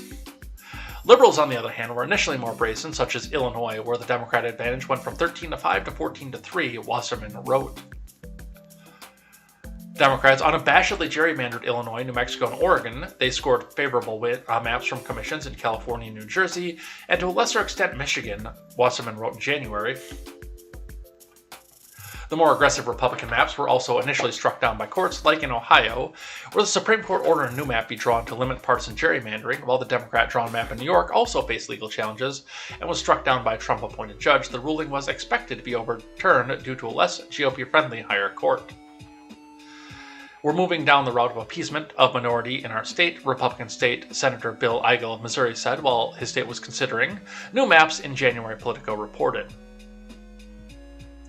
Yes, and it does look very much. And, dude, I remember that one dumb fuck over on Twitter that told me that the maps that we saw coming out of Illinois with these weird shapes in them like this, well, that's the result of Republican gerrymandering downstate. No, it's not. You're out there trying to seek and change this. And the big part of this is, it is the Democrat Party that keeps saying Republican gerrymandering, Republican gerrymandering, Republican gerrymandering. And as we saw, with the exception of places like Florida, which went through an embattled process, and even, what was the other one, Ohio, where that did get embattled and get overturned. For the most part in the country, Republicans just tried to save their incumbents and leave everything at the status quo. Maybe get a little bit aggressive, but nothing too terrible. Nothing like this. And even now, Illinois 3, Newman, Biden +6. Illinois 14, Underwood, Biden +8. And Illinois 17, Open, Bustos, Biden +6. Those single-digit pluses, the +8 I think is going to go Biden, but these are in play, these two seats. In a presidential election, with a presidency like the Biden presidency, 3 and 17 are in play. Absolutely are.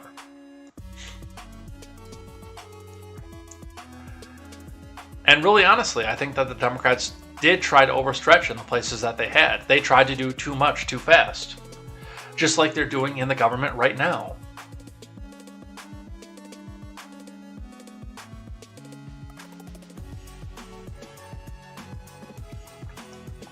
I got one here from Hot Air.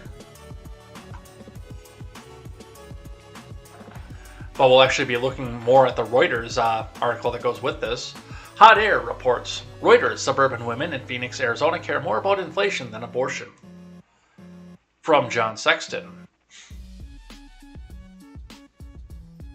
Yesterday, the president of NARWAL claimed the leaked draft decision should be a major motivator for women going to the polls this fall. That's clearly what Democrats and pro-choice leaders are hoping will be the case, but we're not seeing a lot of evidence to support that so far. Today, Reuters has a story that suggests the leaked draft decision isn't having much of an impact. Even among pro-choice suburban women, the sample size here is small, but women Reuters spoke to in Phoenix said they were more concerned about inflation than abortion. Reuters spoke to a total of 21 women looking for indications of the kind of groundswell of support that Democrats are counting on. They didn't find it. So out of 16 pro-choice women, only half were willing to say they would vote Democrat this fall despite the draft decision overturning Roe. That's the opposite of a groundswell of support. It's a collective shrug. When Reuters asked Mark Kelly's office about the draft decision, they got a response which mentioned abortion and inflation. Arizonans know they can count on Kelly to support his work, or to continue his work to protect access to abortion, lower costs for hardworking families to get our economy back on track. At the same time, it seems Kelly's office is aware the draft decision isn't going to be the leading issue this fall. It's the economy, stupid. And we should pay attention to this too. I'm looking at this Reuters article in just a minute, but that is something we should pay attention to. And it took, in addition to a honking like you've never seen before, Democrats had to literally destroy the economy in blue states to get even close to what the victory would have been going into 2019. If the election was held in 2019, what the victory would have been for the former president. They had to literally destroy the economy. It is the economy, stupid, and they know that. And despite every effort that they're doing to try to fix the economy, backfiring on them over and over again, because it doesn't seem like they know how to do anything to create. They only know how to destroy. Because the more and more they try to put their hands into it, the more it gets destroyed. But what's going to come down to this from people who are probably looking at this fact and say, am I actually really ever going to have an abortion? Is, shit, what am I going to do? Am I going to lose my house? Am I going to lose my job? Am I going to have to sell that nice car that I was able to finally buy for myself and go get a Prius? What am I going to do? That is weighing on the minds of people coming into this midterm. Actual real-world issues versus hypotheticals. So here's the Reuters article. Suburban Phoenix is cautionary tale for Democrats hoping to galvanize voters on abortion. Laura Wilson is a mother of three who lives in the sprawling suburbs of North Phoenix, a hotly contested electoral area of Arizona that could decide which party controls the U.S. Senate after November's congressional election. Wilson is a pro-choice, voted for Democrat Biden, and knew all about the news last week that the Supreme Court is likely to poised to overturn the landmark decision, giving women the right to an abortion. Yet Wilson said she's undecided about who she will vote for this November, and abortion rights are not a priority for her. It's the economy and jobs, Wilson said. She said she was disappointed in Biden because of high inflation and too many homeless people on the streets. Wilson was one of 21 women interviewed by Reuters in the north suburbs of Phoenix, a key area for Mark Kelly's efforts to hold onto his seat. After news the Supreme Court draft ruling broke, most women said inflation, not abortion, was galvanizing the issue. The galvanizing issue for them. It's the economy, stupid. I spent $80 on groceries this week, and I actually have to go and get butter after work too, because I just realized I was out of that as well.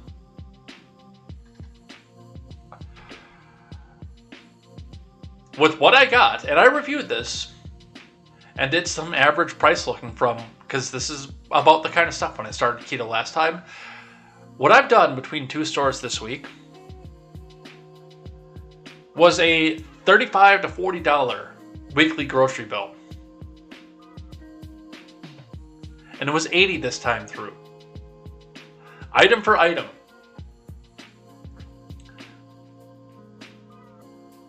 That is scary when we look into this, and when we look at where this goes. Gas is outrageous. Even back when I was driving as far as I was to work, back and forth, it was still high twos.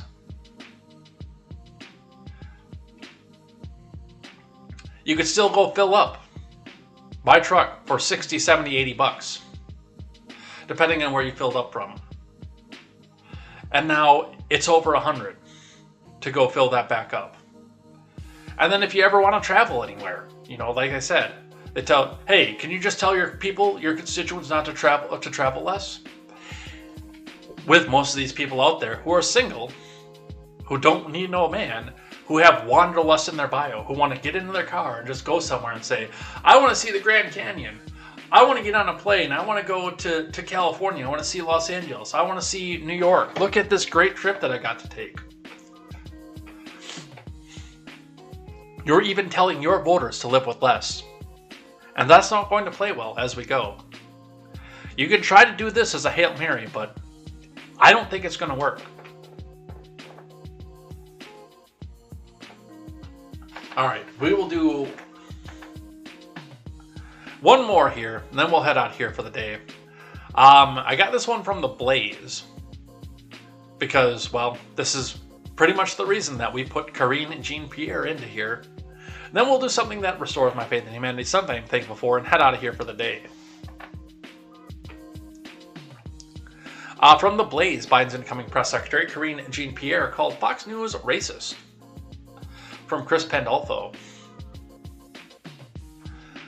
President Biden's new press secretary, Karine Jean-Pierre, called Fox News racist network in early 2020, adding to a growing list of controversial statements that she's made that are now being scrutinized as she prepares to take over for red-haired bobblehead. On March 15th, 2020, Jean-Pierre was a guest on MSNBC's AM Joy, hosted by Joy Reid. She was part of the panel featuring Washington Post columnist Jennifer Rubin and former RNC chairman Michael Steele that discussed Fox News' coverage for the emerging pandemic. Let's watch. Was racist before coronavirus. They are racist during the coronavirus. Fox News will be racist after the coronavirus. So there is nothing new here. I think the difference is they are all in on being state TV for Donald Trump. And so they will continue to give them misinformation. The danger is, so yes, you have Asian Americans right now whose lives are seriously in danger. And you have their own viewers who can now, the ones who are 60 and older who are watching, this is a health crisis that we're in. This is a global pandemic, as the WHO have said, and they're putting their lives in danger. And so that is where we are right now, is the danger that Fox News is now, what they're putting out there is going to hurt people and not help them. And that, right there, plus going on with the color of her skin. I say that this is the token hire, the id pull, the check the boxes, everything. She is put there so we don't get these delightful clips from Peter Doocy, because now if Peter Doocy tries to do the same thing that he always does, well, Peter Doocy's racist. He's such a racist. How dare he go and question strong, empowered black women? He's such a racist. They know that Biden didn't know what he was doing, obviously, but the people who were handling Biden knew what they were doing. They knew exactly what they were doing when they put her into this. This wasn't an accident. This wasn't a slip-up. This wasn't anything else. They knew what was coming off of this. And again, as we're getting more and more questions over whether or not this woman is fit for this office, the big part of this is if you question her fitment for office, you're a racist. And if you question what she has to say, and you're from Fox News, you are a racist too. Let's head out of here for the day. But before we do, I want to stop and do something, because I was so black-pilled last week. I didn't really have something I was thankful for. But we really do need to step back and look at, we do need to stay thankful for everything. This past weekend was Mother's Day, which I had gone home to my parents' house the weekend before for my birthday and my niece's birthday. But this past weekend was Mother's Day, and I do hope that everybody else had a good time with their mothers. I hope that they were able to call, talk to, and yeah, with gas being the way it was, and everybody understood that you can't just get in the truck and go across the state 2 weekends in a row. It's all understandable, especially when you're trying to come out and settle up all of your past debts so you can go back out and buy a piece of property. But with that, with what we're seeing off of that and where we go, I am thankful for my mom and the way that I was brought up and the way that I was put into things and the way that I was taught to question everything. Now, we've had some scrapes over political issues before talking about this. I do remember saying that I intended to change. We don't have registration, we have open primary in Wisconsin, but change my voting pattern to Republican back under the evil McCain, back when I was still but before I realized that the neocons were just as bad as the Democrat Party had become. Before any of that, I was told that maybe I shouldn't just vote, but to grow up into a house where even though we sat and we talked about and were told that Republicans were evil no matter what, to still have the analytical ability that was encouraged in my life to come off and no matter what I was told from the TV screen, from the news outlet, from the newsman, from the newspaper, from anything else, to still be able to analyze and look into things and make my own decision for that. And actually have a penchant to go back and do that too. To not accept the narrative at face value. These are all values that were instilled from me, from the house I grew up in. From my mother and my father, both.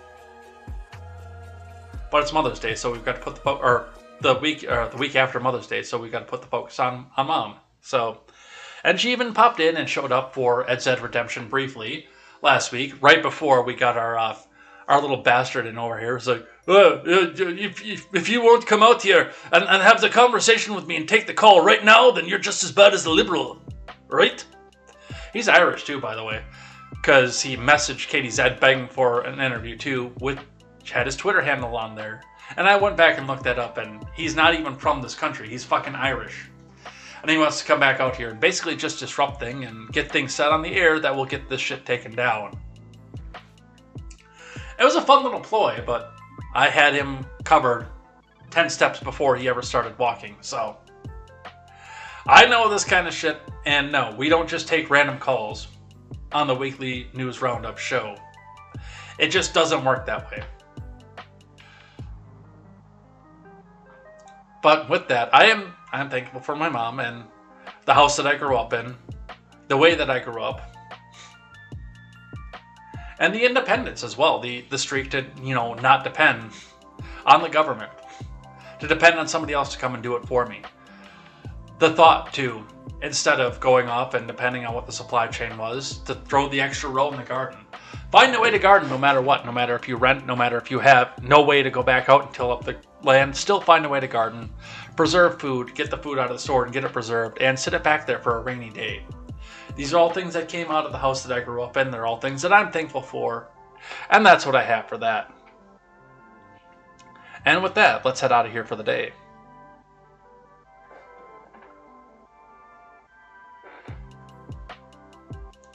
Where's my outro music? There it is.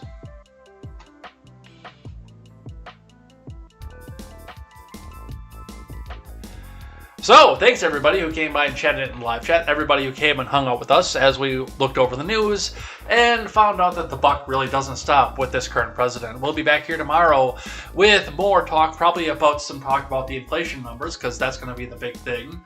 Going in and curing this midterm, no matter how much they try to throw at us on the cultural side, it is going to be the economy, stupid. So definitely come back, hang out with us tomorrow. We'll look over some of the stuff. We'll see what you guys have to say and what we have to offer, and we'll cover up the last, well, we've got a pretty big chunk over here of stuff to go over as well. We will talk about all this here tomorrow over on Contemporary. I hope to see you there. Bring a few friends. Let's see if we can't get that number up to 20 at least one day this week, and we'll definitely enjoy that. Stick around if you're on Twitch. We're going rating. And until next time, I am Jay Edgar, and this is Contemporary.